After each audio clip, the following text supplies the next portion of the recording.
આજની આ વાર્તામાં તમારું હાર્દિક સ્વાગત છે. આ વાર્તા ઘણા વર્ષો પહેલાંની છે. એક દિવસ સાસુ માએ મને ફોન કરીને કહ્યું, "બહુ, તને તારા બાબુજી સાથે ગામમાં કેટલાક મહત્વના કામ માટે જવું પડશે." મેં કહ્યું, "સાસુમા, તમે અને તમારો દીકરો શા માટે નથી જઈ શકતા?" સાસુમાએ જવાબ આપ્યો, "બહુ છે કે જ્યારે પણ હું ક્યાંય બહાર ફરવા જાઉં છું ત્યારે મારી તબિયત ખરાબ થઈ જાય છે. અને તારો પતિ એટલે કે મારો દીકરો હંમેશા પોતાના કામમાં ડૂબેલો રહે છે અથવા પોતાના મિત્રો સાથે દારૂ પીવામાં વ્યસ્ત રહે છે." મેં કહ્યું, "ઠીક છે સાસુમાં, જેમ તમને સારું લાગે તેમ કરો." સાસુમાએ કહ્યું, "બહુ, તને પ્રોપર્ટી સંપત્તિ સંબંધિત કામ માટે જવું છે અને આ ખૂબ જ જરૂરી છે. તને ફક્ત સોમવારથી બુધવાર સુધી બાબુજી સાથે રહેવું. શુક્રવાર કે શનિવારે પાછી આવી જવું. ગામનું ઘર ખૂબ સુંદર અને મોટું છે. તને પણ થોડો બદલાવ મળશે." મેં કહ્યું, "ઠીક છે સાસુમાં, તમે ચિંતા ન કરો. હું બાબુજી સાથે જઈશ." મિત્રો, હવે હું તમને મારા સસુરજી વિશે થોડું બતાવું છું. તેમની ઉંમર લગભગ 60 વર્ષની છે, પણ તેઓ હજુ પણ ખૂબ જ સારો ચાલતો આવ્યો છે. તેથી પરિવારમાં કોઈ કમી નથી. નોકર ચાકર, કાર, બંગલો આવ્યો છે. નોકર ચાકર, કાર, બંગલો બધું છે. મારી દીકરી છે જે ટેસ્ટ ટ્યુબ પદ્ધતિથી જન્મી છે, કારણ કે મારા પતિમાં સંતાન ઉત્પન્ન કરવાની ક્ષમતા નથી.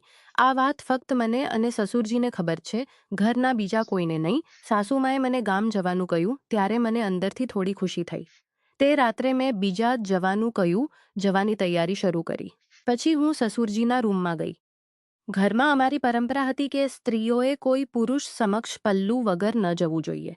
મારું નામ સવિતા છે. હું એક સભ્ય પરિવારની છું. હું ખૂબ ગોરી છું, થોડી મોટી છું પરિવારની છું. હું ખૂબ ગોરી છું. ઉંમર 41 વર્ષ છે અને દેખાવમાં ફૂટ 2 ઇંચ છે. આંખો થોડી સૂજેલી અને પપૈયાની જેમ થોડી લટકતી છે. હું સાડી સૂજેલી અને પપૈયાની જેમ થોડી લટકતી છે. આ બધું તમને મારી કલ્પના કરવા માટે કહ્યું છે. સોમવારે અમે બપોર પછી થોડા મોડા નીકળ્યા. સસુરજી ગાડી ચલાવી રહ્યા હતા. ટ્રાફિકને કારણે સાંજે અમે હરિત ગામ પહોંચ્યા. અમારું ઘર એક નાના ટેકરા પર આવેલું સુંદર બંગલું હતું, જ્યાં ગાડી પણ જઈ શકતી હતી. ઠંડી હવા અને સુંદર વાતાવરણ હતું. અમારા કેટલાક સંબંધીઓએ અમને રાત્રે ભોજન માટે બોલાવ્યા, પણ તેના ઘરે કોઈની તબિયત ખરાબ હોવાથી સસુરજીએ તેને રજા આપી દીધી. વરસાદ પડી રહ્યો હતો. અમે ભોજનની વસ્તુઓ સાથે લઈને સંબંધીઓના ઘરે ગયા, જેમાં ઘરની રાજકારણ પણ હતું. તે રાત્રે મોટી સાસુમાં અમારા ઘરે રોકાઈ રહી. સસુરજી અને મોટી સાસુ માના પતિ શરાબ પીતા હતા. મંગળવારે સસુરજી કામે ગયા અને હું મોટી સાસુમા સાથે હતી. તે રાત્રે અમે તેમના ઘરે ભોજન કર્યું. સસુરજી ત્યાં પણ શરાબનો આનંદ લઈ રહ્યા હતા. પછી સસુરજીએ કહ્યું, "બહુ, હું બંગલા પર જાઉં છું." મોટી સાસુજીએ કહ્યું, "તમે જાઓ, અમને થોડી વાતો કરવાની છે." થોડા સમય પછી હું પણ ત્યાંથી નીકળી. બહાર મુશળધાર વરસાદ પડી રહ્યો હતો. મોટી સાસુમાએ મને છત્રી આપી અને હું ઘરે આવી. હું પૂરેપૂરી ભીની થઈ ગઈ હતી. કારણ કે છત્રી નાની હતી. ઘરમાં પ્રવેશતા જ મેં સસુરજીને કહ્યું, "બાબુજી, બારીઓ અને દરવાજા બંધ કરી દો, નહીં તો પાણી અને મચ્છર અંદર આવશે." તેમણે બંધ કર્યા. અચાનક વીજળી ગઈ, પણ નોકરે મીણબત્તીઓ પહેલેથી જલાવી રાખી હતી. મેં કહ્યું, "બાબુજી, મને થોડી મદદ કરો." તેમણે પૂછ્યું, "બાબુજી, બહુ, હું તારી શું મદદ કરી શકું?" મેં કહ્યું, "બાબુજી, મીણબત્તી લઈને મારી સાથે ઉપર આવો." તેમણે કહ્યું, "ચાલો, નીચે તો જવું નથી." અમે ઉપરના રૂમમાં ગયા. તેમણે ખૂણામાં મીણબત્તી મૂકી. પછી હું બાથરૂમમાં ગઈ અને તેમને બોલાવી, "બાબુજી, અહીં આટલા બધા નળ કેમ ખુલ્લા છે?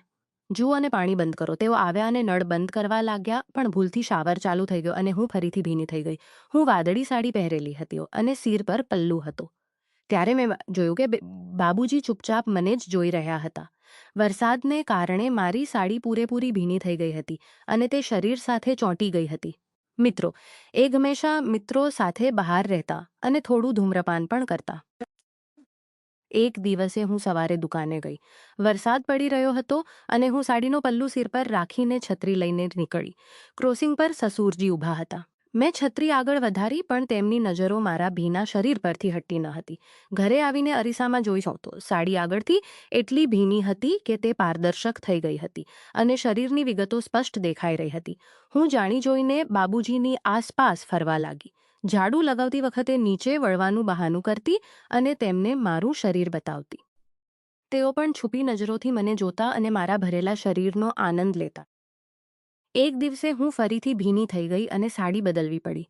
સસુરજી બરામદામાં સોફા પર બેઠા હતા. અલમારીમાંથી કપડાં કાઢીને લાલ સાડી લીધી.